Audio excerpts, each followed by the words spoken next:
تو ہمارے یہاں لبرل طبقہ جو ایکچولی کر رہا ہوتا ہے نا, ایکچولی اصل میں تو وہ یوں تھا, ایکچولی یوں تھا, تو شیطان نے بھی بہت سارے ایکچولی لے کر آیا ہوا تھا. شیطان کو اللہ نے کہا تو نے سجدہ کیوں نہیں کیا؟ شیطان نے کہا ایکچولی بات اصل میں یہ ہے کہ اس کو تو نے مٹی سے بھی نہیں, قرآن کہتا ہے سڑے ہوئے گارے سے, حمیم من صلصال مسنون, جس میں بدبو آ رہی تھی. جیسے ماں کے پیٹ میں جب بچہ بنتا ہے نا, ابتدائی مراحل میں انتہائی بدبودار ہوتا ہے, تو قرآن کہہ رہے ہیں ہم نے اس مٹی کو سڑایا ہے. سڑی ہوئی مٹی کو کہتے ہیں حما, اور مسنون آگے اسی کی تاکید. سڑی ہوئی مٹی کو, یعنی مٹی کو ایک ایسے پروسیس سے گزارا کہ اس میں سڑان پیدا ہوئی ہے, اس کے بعد آدم علیہ السلام وجود میں آئے ہیں.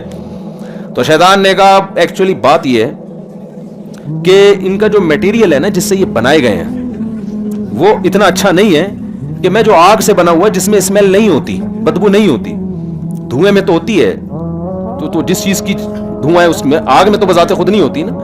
تو ایکچولی میری کھوپڑی میں یہ چیز آ نہیں رہی ہے کہ میں اس سے پہلے بھی ہوں, عبادت گزار بھی ہوں, اور یہ زمین میں اس کی آل اولاد فساد بھی کرے گی, اور میں اس کو سر جھکاؤں. ایکچولی بات یہ ہے کہ یہ چیز میری سمجھ میں, میری کامن سینس میں بالکل بھی نہیں آتی.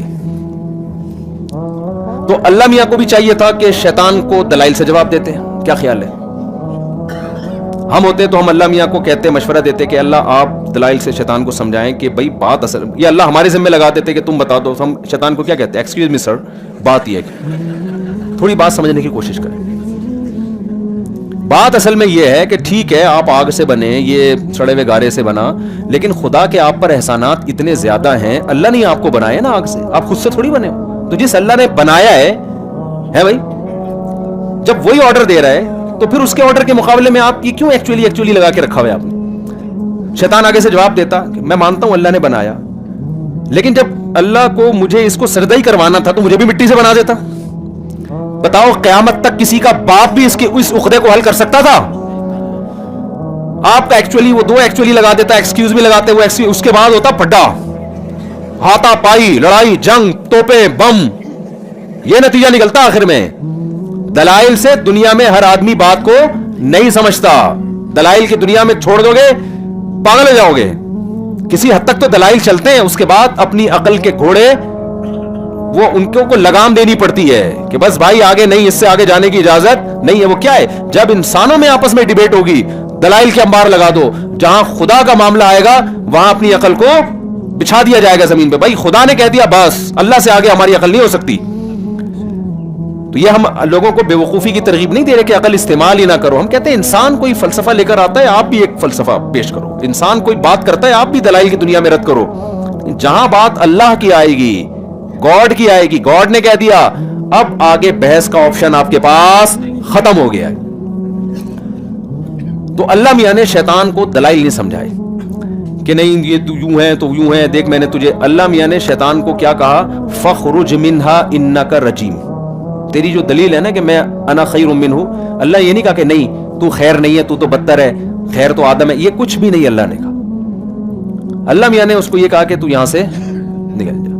وَإِنَّ عَلَيْكَ لَعْنَتِي إِلَى يَوْمِ الدِّينِ, روز جزا تک میری لعنت تجھ پہ پڑتی رہے گی. شیطان کو چاہیے تھا جب خدا کو اس غضب کی حالت میں دیکھا تو اپنی بات سے رجوع کرتا, لیکن شیطان کا جو لبرل پنا ہے نا, جو اس کو پڑھا لکھا ہونے کا جو ایک ناز تھا کہ میں پڑھا لکھا ہوں اور میں کیوں خدا کی بات مانوں, اس تکبر نے اس کو کیا کر دیا, ہلاک. جب دیکھا کہ اللہ غضب میں آ کے نکال رہا ہے.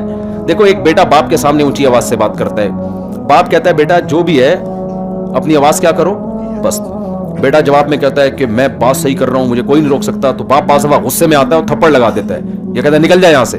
عقل مند بیٹا ہوگا کہے گا یار ابا کو آج میں نے زیادہ غصہ دلا دیا, اب اس بحث میں پڑے بغیر کہ صحیح کون ہے غلط کون ہے, اب کیا کرو, ابا کو منانے کی کوشش. لیکن متکبر فرعون کیا ہوگا, وہ باپ کے سامنے یا ماں کے سامنے تواضع کے بجائے اور زیادہ اکڑ دکھائے گا, جو کہ مارکیٹ میں آج کل چل رہا ہے.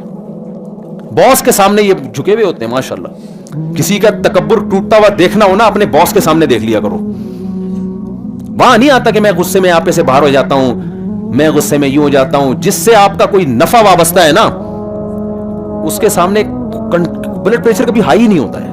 اگر ہوگا بھی تو زندگی میں ایک دفعہ, پھر جب اس کا نقصان ہوگا نا تو دوبارہ کبھی نہیں ہوگا. یہ سارے ابا اما اور یہ بھائی اور بہنوں یہی چل رہے ہیں آج کل. ان کے سامنے ساری ٹرک بیوی کو 6 تھپڑ کھینچ کے لگا دیے,